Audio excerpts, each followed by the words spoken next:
clearly not that familiar with computer technology.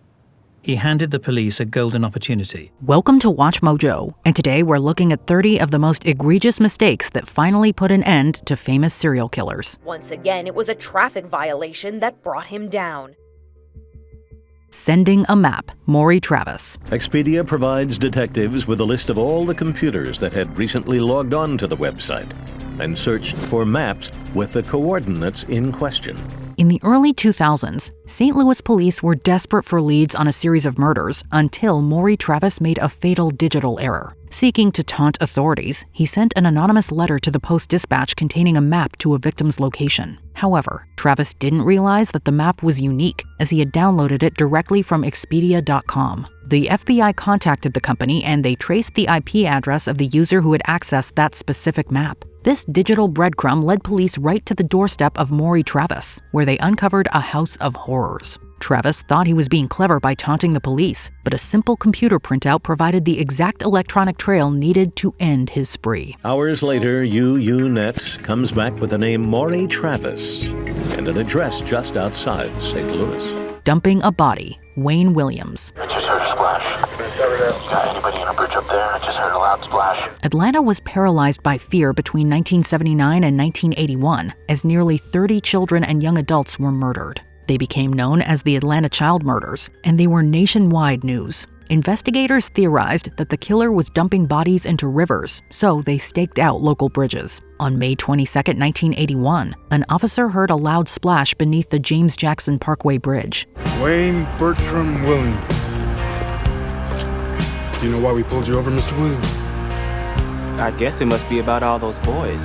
Moments later, Wayne Williams' station wagon was spotted driving away. Police pulled him over, and though he wasn't immediately arrested, the body of Nathaniel Cater surfaced downstream just days later. The timing was impossible to ignore. Fibers from Williams' car and home were later matched to at least 2 victims, including Cater, securing his conviction and sending him to prison. March 30th, Larry Rogers went missing. He was found a week later strangled. On his body, we found carpet fibers and dog hair. We're taking fiber samples from your home right now and hair samples from Sheba. Anything you want to tell us? Shoplifting salmon, Charles Ng. That strain of kleptomania that had run through his childhood didn't disappear in adulthood. And indeed, it was Ng's kleptomania that in the end saw him caught and brought to justice. Leonard Lake and Charles Ng committed horrific crimes in a California bunker, but it wasn't the police who brought him down. It was a fish. After fleeing to Canada in 1985, Ng entered a Calgary department store and attempted to shoplift a simple tin of salmon. When a security guard confronted him, a scuffle ensued, and Ng shot the guard in the hand. This escalated the charge significantly, leading to an immediate arrest. While in custody for the shoplifting and assault, authorities checked his fingerprints and were shocked to discover that he was on the FBI's most wanted list. Ng had successfully escaped across international borders after murdering at least 11 people, only to be undone because he refused to pay for a cheap lunch. It's almost poetic in its stupidity. Ng is sentenced to death, but he's now on death row in San Quentin. When, if ever that ever happens, is anybody's guess. But that's where he is. But at least he's locked away. Killing a coworker, Alexander Pichushkin. Pushkin is the most dangerous serial killer in Russian history. He murdered for the joy of killing. His victims, friends, colleagues, casual acquaintances. Chessboard killer Alexander Pichushkin had a unique MO. He aimed to fill every square on a 64-square board with a victim. He was incredibly careful, targeting isolated individuals around Moscow's Bitsa Park. However, his final victim, Marina Moskalyova, took a precaution he didn't anticipate. Having personally known the killer through work, she left a note for her son stating that she was meeting Alexander and even included his phone number. When her body was found just a few days later, police read the note and went straight to Pichushkin. Confronted with this evidence and Metro surveillance footage showing them together, his defense crumbled. He had relied on his victims disappearing without a trace. But if you're gonna do that, maybe don't target the very people you work with. Marina Moskalyova, Pichushkin's last victim. The murderer shows the officers where he killed his acquaintance.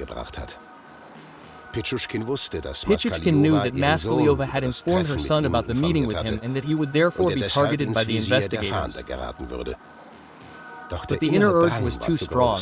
Killing on CCTV. Stephen Griffiths. When he scanned the CCTV, he saw this, what must have been a horrific sight. Some killers are careful, while others are shockingly arrogant. Stephen Griffiths, the self-styled crossbow cannibal, murdered 3 women in England throughout 2009 and 2010. His downfall came when he brought victim Suzanne Blamires back to his apartment complex. Griffiths seemingly forgot, or simply didn't care, that the building was equipped with a monitored CCTV system. The security cameras clearly recorded Griffiths attacking Blamires in the hallway and dragging her body into his flat. Later, the footage even captured him raising a drink to the lens in a mocking toast. The building's caretaker reviewed the tapes the next morning after getting reports of a disturbance and called the police. Needless to say, Griffiths was arrested, his final murder serving as a climactic broadcast. Nothing could prepare anyone for the brutal actions that followed.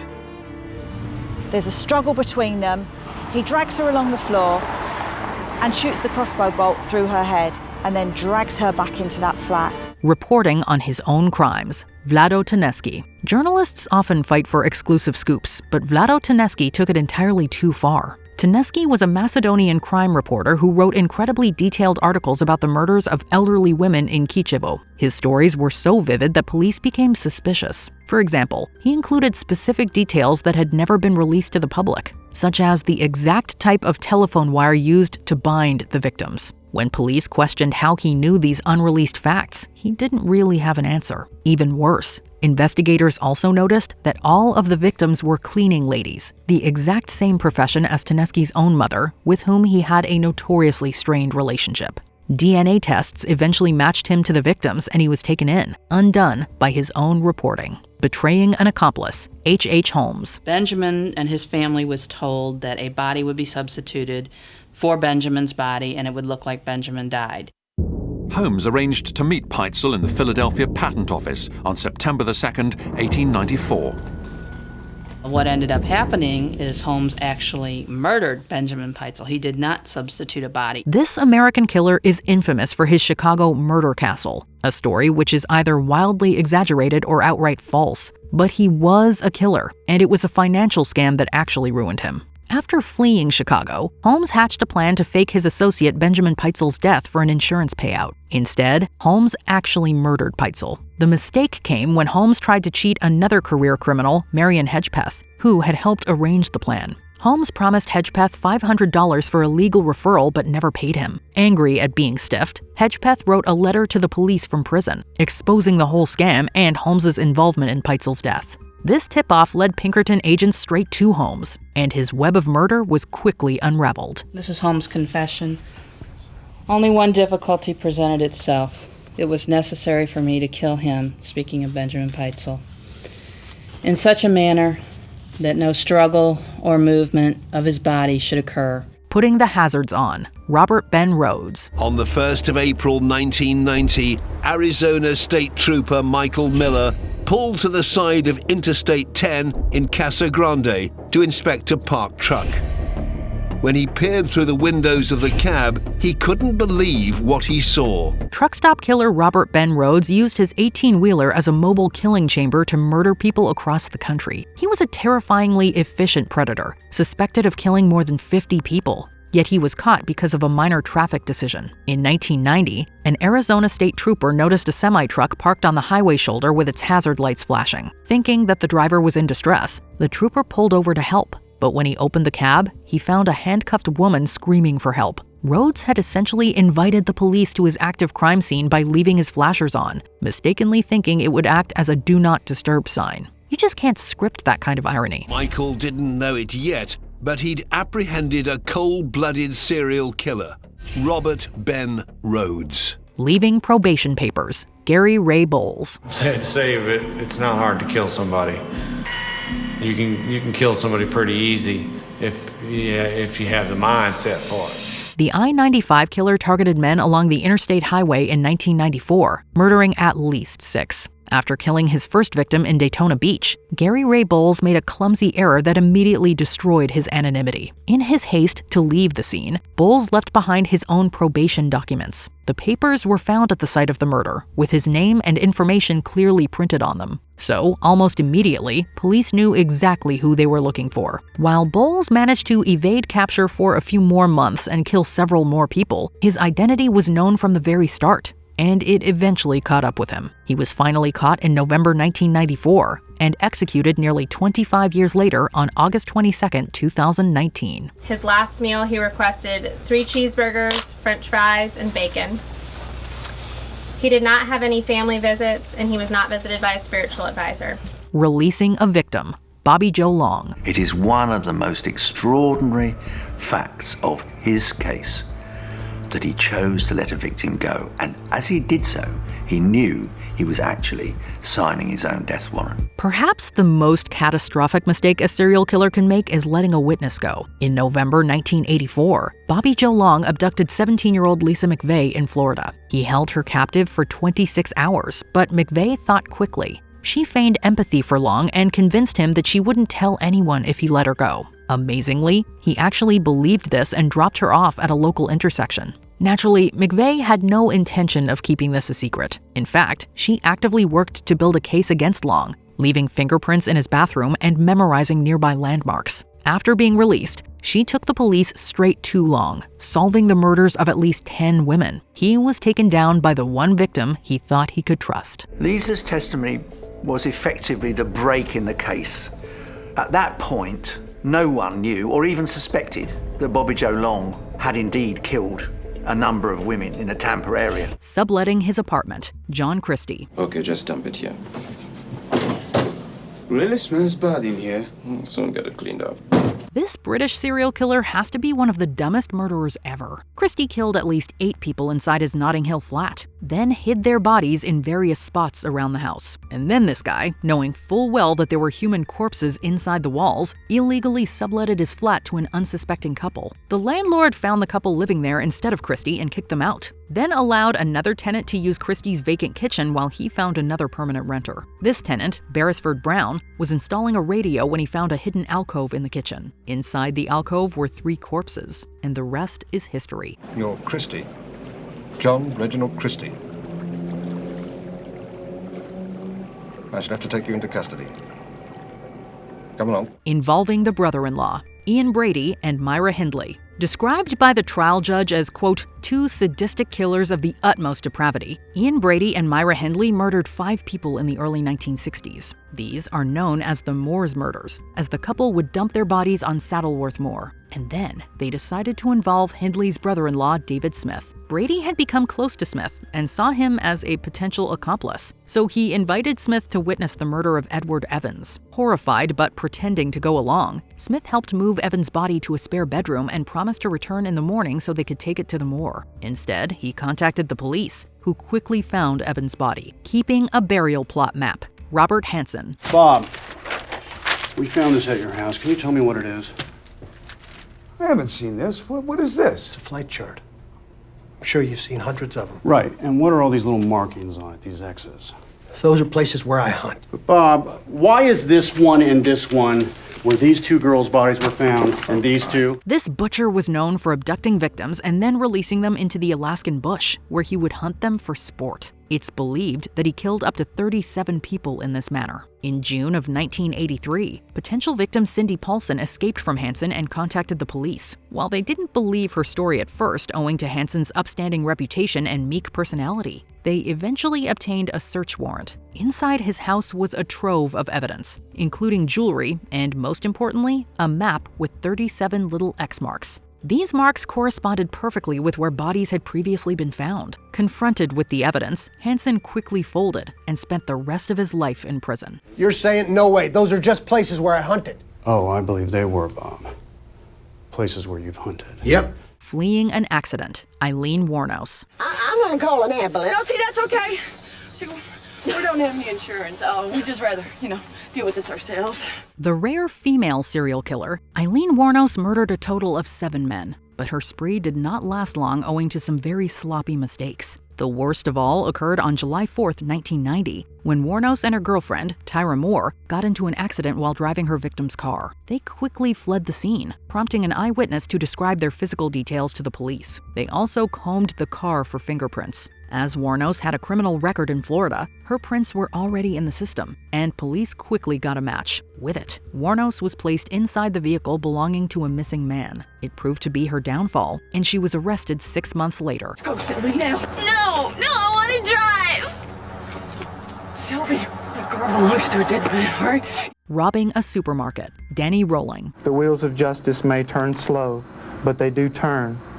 You don't ask of justice. It asks of you. Known as the Gainesville Ripper, Danny Rolling murdered a total of 8 people, although he's known primarily for the Gainesville killings of August 1990. And he was ultimately arrested not for the murders, but for robbing a local supermarket. In fact, Rolling had a long history of committing robberies, with the habit going back to his teenage years. And when he was arrested, investigators found various guns and tools in his possession. While Rolling was in jail for the robbery, investigators successfully matched tools and items found at the Gainesville crime scenes to the tools in his possession, and the collected DNA matched his own. And with that, a bungled robbery took down one of Florida's most notorious killers. His appetite couldn't be sated until such time as he began to commit the murders. Withdrawing a victim's money with her own card. Israel Keys. Back when I was smart, I would let them come to me. On February 2nd, 2012, Israel Keys killed his final victim, 18-year-old Samantha Koenig. Keys staged Koenig's body to make it look like she was alive and made a ransom photo, demanding $30,000 from her family. The money was paid, and Keys, not needing it anymore, disposed of Koenig's body in a lake. But the money had been deposited into Koenig's account, and Keys used her card to withdraw the money at numerous ATMs throughout the southwestern U.S. This was obviously suspicious, as Koenig had been the victim of a kidnapping and was now missing. Police used ATM security footage to identify Keys' vehicle, and it was eventually found and pulled over. Inside the vehicle was Koenig's card, and Keys was arrested. He talked about the rush that he got out of it, the adrenaline and kind of the high from doing it, and I think unfortunately, I think he enjoyed what he was doing. Abandoning a stolen car, Richard Ramirez. Fortunately for us, there was a young man that lived in the neighborhood that was working on a bike. He saw the car drive up, driving kind of slow, looking around, and he thought it was funny, and then he saw it leave again. Most serial killers get caught eventually, and a surprising amount go down thanks to abandoned vehicles. In the mid-1980s, the Night Stalker was using a stolen orange Toyota to drive around Los Angeles, and on the night of August 24th, 1985, he sped away from a prospective house after being caught prowling. The house's occupant, James Romero, took note of the car and reported it to the police. This car was later found abandoned in Koreatown, and police were able to lift a fingerprint from the mirror. It was matched to one Richard Ramirez, who had a long rap sheet stemming from other crimes. He was later found and arrested, bringing down the infamous Night Stalker of LA. He says, San Francisco came up with the name Richard Ramirez.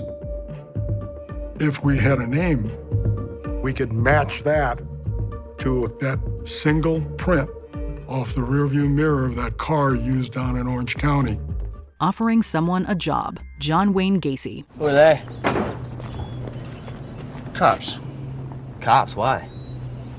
I'm a very important man. Despite being one of the most famous and prolific serial killers in American history, John Wayne Gacy went down thanks to a bizarrely ordinary, almost anticlimactic mistake. On the night of December 11th, 1978, Gacy was in Nilsen Pharmacy talking to the owner about remodeling the store. There, he met his final victim, Robert Piest, and offered him a job at his construction business. Later that night, Piest told his mother that he was going to meet, quote, some contractor. When he failed to return, Piest's mother filed a missing persons report. During the investigation, the store's owner claimed that this contractor was John Wayne Gacy. Police then received a search warrant for Gacy's house, where they ultimately found his victims buried in the crawl space. John, I'm sorry to disturb you, but that hideous stench coming from under your house is getting worse. It's moisture buildup in my crawl space. I'm taking care of it, I promise. Writing a letter to his victim's mother, Albert Fish. My dear Mrs. Budd. Well, what's it say, Edward? As it dates back to the 1920s, No one really knows how many people Albert Fish killed, his body count ranging from as low as 3 to as high as 100. Either way, his spree ended when he wrote a sick and taunting letter to the mother of his victim, Grace Budd. Budd gave this letter to the police, and they saw that the envelope was stamped with an emblem representing the New York Private Chauffeurs Benevolent Association. There, they found a janitor who took some stationery back to his boarding house, but had left it there after moving out. They went to the boarding house, found Fish, and apprehended him after he attacked them with a razor. Is it about those silly letters? Yes, that's part of it. Let's take a drive and we'll have a little chat. Keeping Polaroids and body parts in the apartment, Jeffrey Dahmer. I gotta say, that smell is worse than ever. Is it? Well, you know, I had that meat that went bad.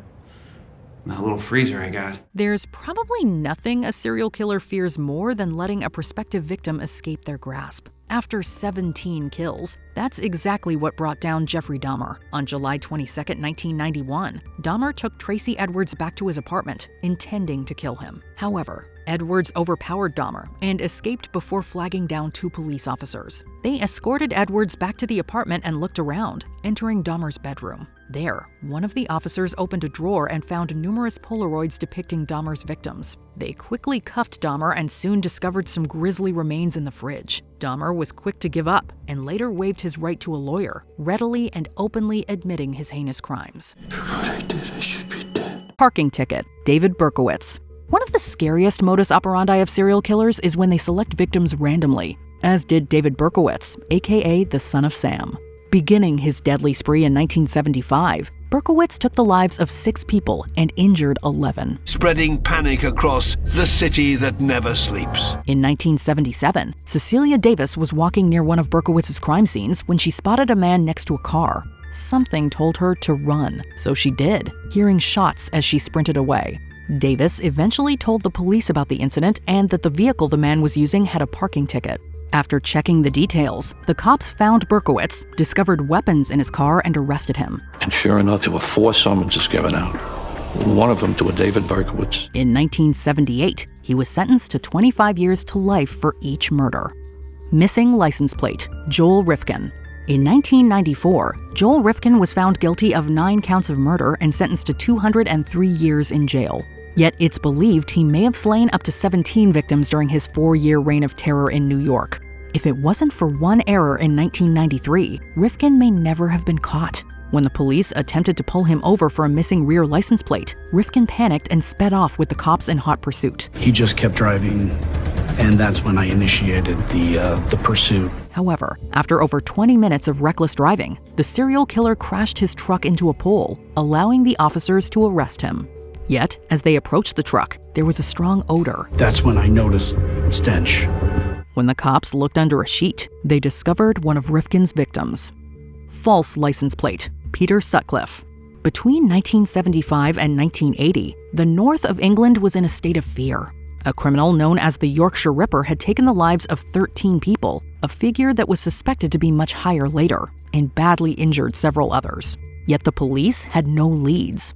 In 1981, Peter Sutcliffe was arrested after the police noticed him in a car with an escort, and while he indeed had a license plate, it was a false one. And discovered that the number plates did not tally with the vehicle.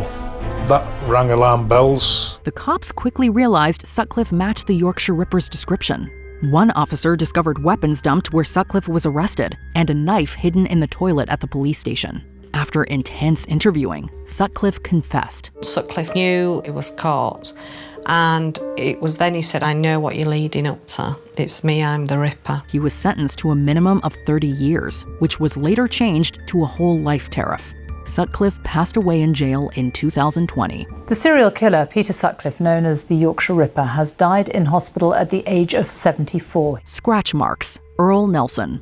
After sustaining a head injury as a child, Earl Nilsen, aka the Dark Strangler or the Gorilla Man, began showcasing more and more erratic behavior. Eventually, it led to him becoming one of the US's most prolific serial killers. In just over a year, Nilsen took the lives of up to 29 people throughout many states, including Washington, California, Oregon, and Missouri, and eventually ended up in Winnipeg, Manitoba, Canada.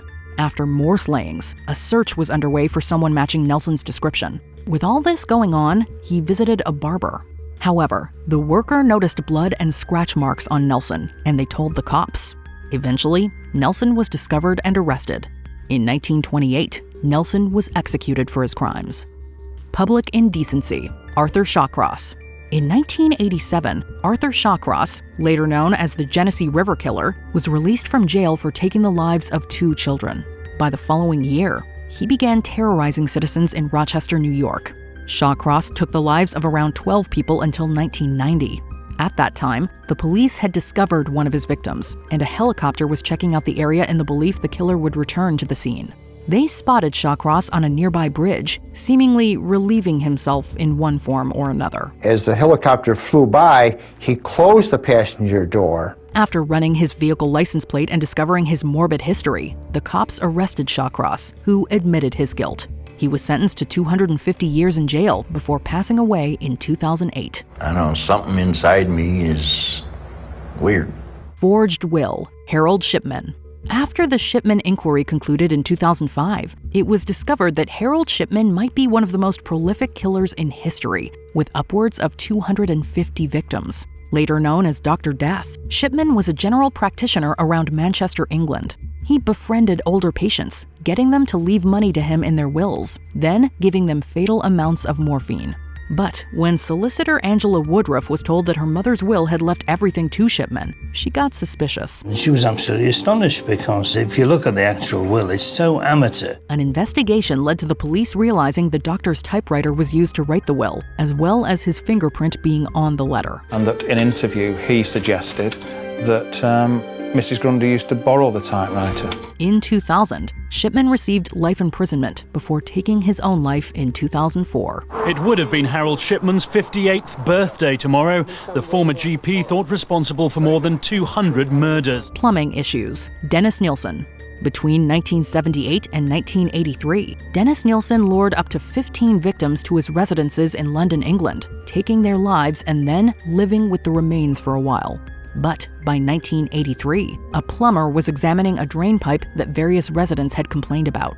The worker found a strange substance coating them. He discovered that what was blocking the toilets was actually human flesh. After an investigation, it was discovered to be human remains, and it led to Nilsen. On the 9th of February, blocked drains would lead to his discovery and arrest. When the police got there and searched the property, they found more remains scattered about. Nilsen had disposed of evidence either by a bonfire or flushing it in the toilet, leading to his downfall. He was sentenced to life imprisonment for 6 murders and 1 attempt. In 2018, Nilsen passed away in jail. Nilsen was totally matter of fact, quite cold. There was no remorse, there was no indication of any remorse. Erratic driving, Randy Kraft. In 1983, California Highway Patrol officers noticed a car driving erratically on the freeway. Understandably suspecting this was a DUI, they pulled the car over. California Highway Patrol pulled over Randy Kraft for driving erratically. As one cop spoke to the driver outside the vehicle to give him a sobriety test, the other checked the passenger, who remained sitting. However, they discovered he was tied up and wasn't alive. By pure happenstance, these officers uncovered the identity of the notorious scorecard killer, Randy Kraft. By 1989, Kraft was found guilty of taking the lives of 16 men, receiving an execution sentence. However, it's speculated he might have slain up to 67 people. At the time of writing, Kraft was still on death row. And that's where he is still, 73 years old, at the infamous San Quentin prison in San Francisco. Stolen car, Ted Bundy. In early 1978, Florida was experiencing a series of brutal attacks and slayings within a short amount of time. And it all ended when Officer David Lee realized a car that had been reported stolen was in front of him. A man was spotted in his VW Bug, acting suspiciously. While the thief attempted to escape by running away, Lee tackled and arrested him. It was soon discovered Lee had brought Ted Bundy to justice, who had escaped custody multiple times and committed horrific crimes. Ted Bundy was in custody again, but his capture would spell just the beginning of an extraordinary 11-year circus. After a series of trials for his crimes, Bundy was sentenced to capital punishment. While he confessed to killing 30 people and was confirmed to have taken 20 lives, there's speculation the true number could be much, much higher. In 1989, Bundy's sentence was carried out. While he confessed to many crimes, investigators say he recanted many statements and couldn't be trusted to tell the truth. Before we continue, be sure to subscribe to our channel and ring the bell to get notified about our latest videos. You have the option to be notified for occasional videos or all of them. If you're on your phone, make sure you go into your settings and switch on notifications. Floppy disk, Dennis Rader. Between 1974 and 1991, several people perished around Kansas at the hands of BTK, a self-given nickname by the monster who taunted the media and police in his messages. But then, he vanished. Yet, by 2004, BTK began sending detailed letters to the newspaper The Wichita Eagle. Looking to receive more of his writings, the police convinced BTK that he couldn't be traced if he sent a floppy disk containing the documents. However, he could, and he fell for the bait. Specialists discovered evidence on the disk linking it to a church and its council president, Dennis Rader. In 2005, Rader pled guilty to 10 counts of murder and was sentenced to 175 years in jail. What do you make of these mistakes? Let us know in the comments.